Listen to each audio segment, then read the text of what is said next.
Today 106, tomorrow 108, Wednesday and Thursday 110. Hey honey, what's for dinner tonight? I am not cooking in this heat.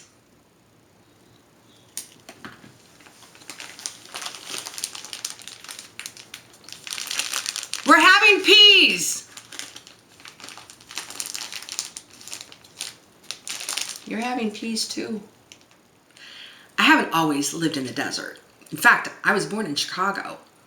And when I was still pretty young, we moved way out to the suburbs to a quaint little Midwestern town.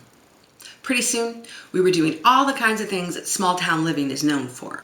Apple picking, hay rides, Christmas caroling, and I remember our annual 4th of July parade lasted about 8.5 minutes.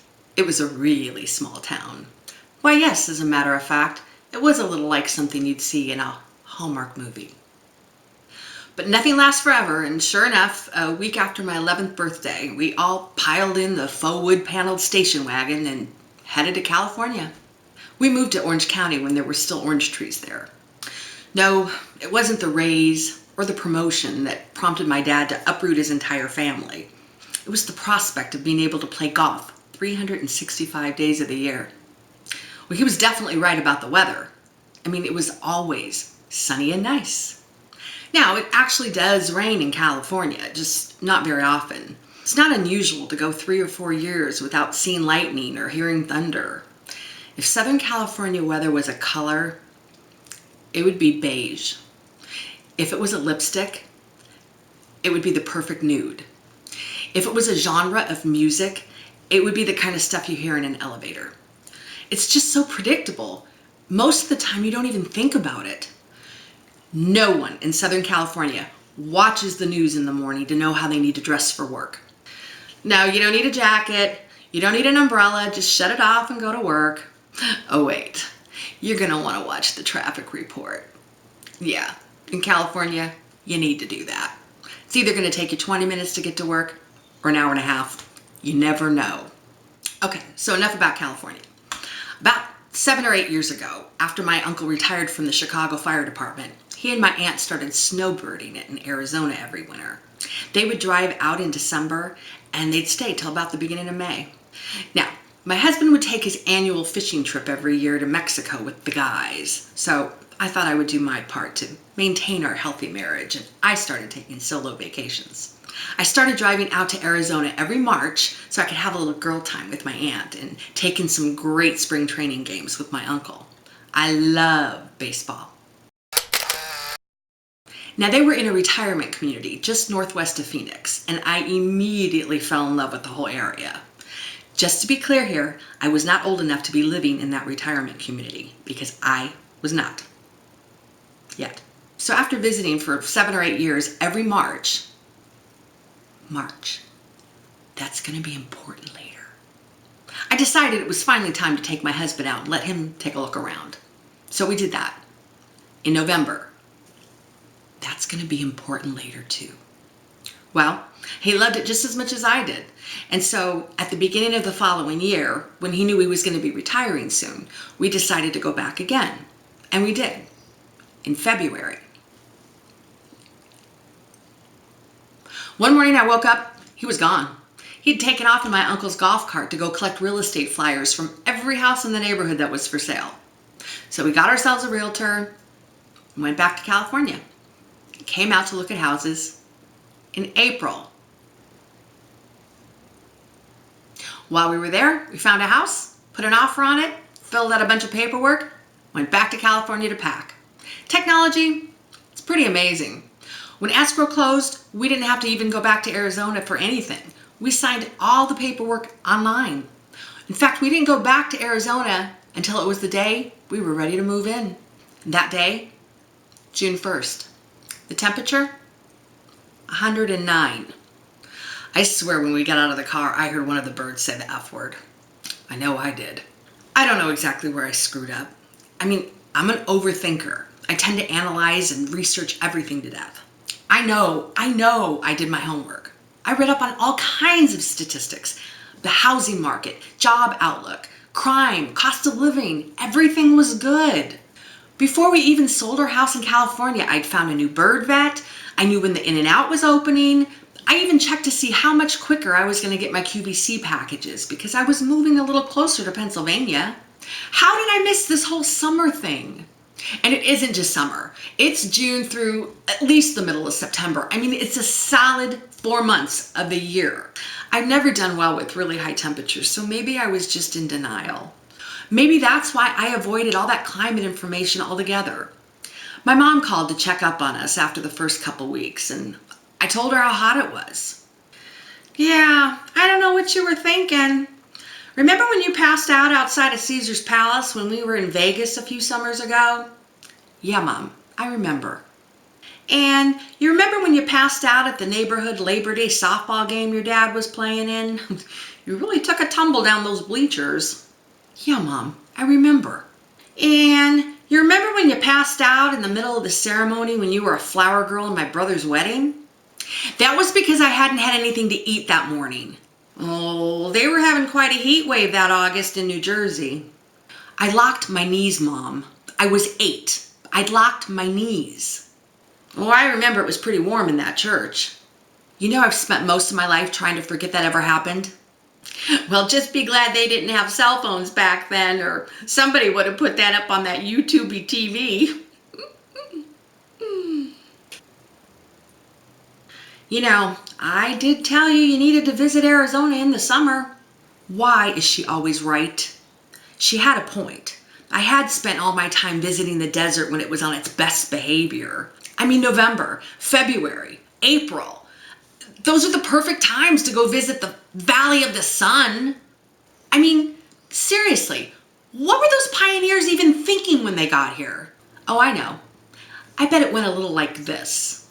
This is where we will settle. We will farm the land and build a huge town.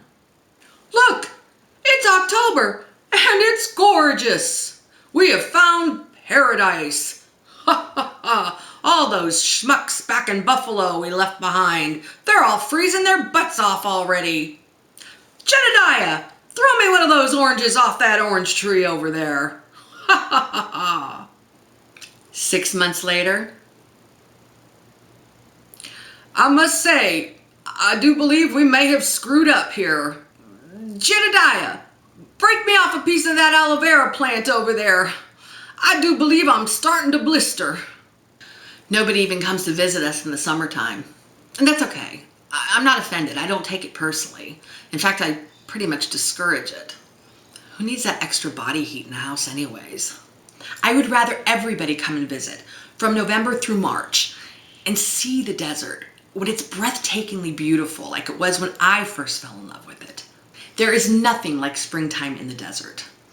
The air is cool, the sky's a vivid blue with little white puffy clouds, all the cactus are in bloom, or the cacti or cactuses. The little bunny rabbits are all running in circles around the orange trees, and the quail families go marching through the neighborhood with their teeny tiny quail babies all in a line behind them, just like the opening of the Partridge Family. These are the kinds of things you see when the Sonoran Desert is basically your backyard. Here, I am one with nature. I mean, it can get a little wild kingdomish every so often. One morning I opened the patio curtains and I saw this huge, magnificent bird just sitting on the patio table. Then I realized it was a hawk. Then I realized it was a hawk eating a dove. Yes, Mommy had to go to her therapist twice that week, huh? By therapist, I mean John at Massage Envy. He's got therapist on his business card, and he's a great listener. Oh, but we can't talk about him, huh? Because Daddy thinks married women should only shave their legs for their husbands and their lady parts doctor, huh? 'Cause silly Daddy. I'm sure if I was talking about life in the desert in March or April, my tone would be a lot different. But this is summer, and we're in the thick of it. And we're 2 months into monsoon season, and it's been a big old bust. Yes, monsoon season. I guess I missed that when I neglected to read any of the climate information.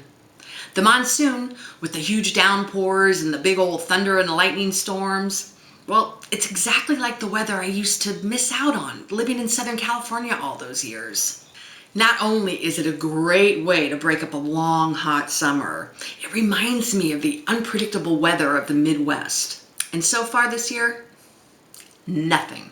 In fact, instead of the monsoon, they're calling it the non-soon.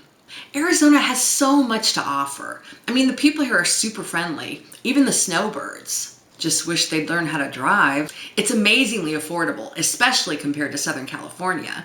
There's tons to see and do.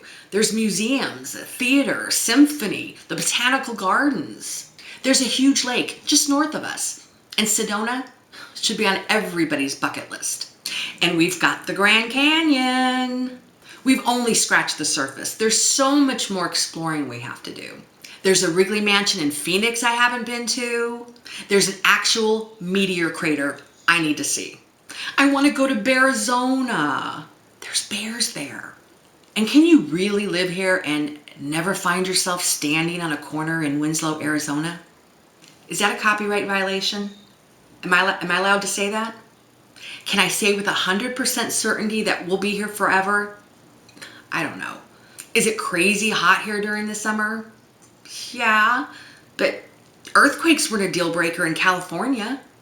I've just never been able to shake that feeling that I belong back in a small Midwestern town somewhere. And that has nothing to do with Arizona because I felt like that the entire time I lived in California.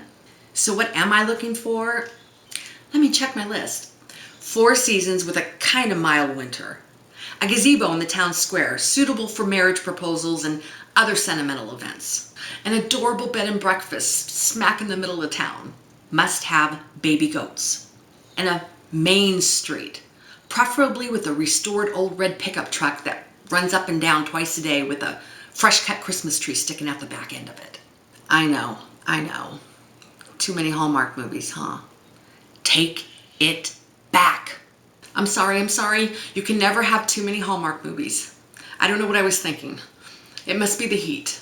I guess when it comes down to it, I just want to go on another hayride and pick some more apples and go Christmas caroling again. Santa Claus, Santa Claus. Okay, maybe not the caroling. Does the perfect place to live even really exist? And wouldn't the perfect place be different for everybody? If you could close your eyes and open them and be living in the place you've always dreamed of living, where would you be? Or are you already there? I'll figure this all out soon. I'm sure if you check back with me in 3 months, I'll be singing an entirely different tune. Don't worry, not literally singing. We're going to be just fine out here in the desert. I mean, summer's got to end sometime, right? Right? See you next time.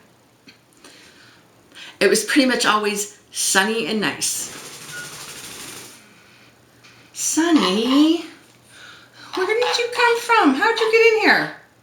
Silly, I wasn't talking about you.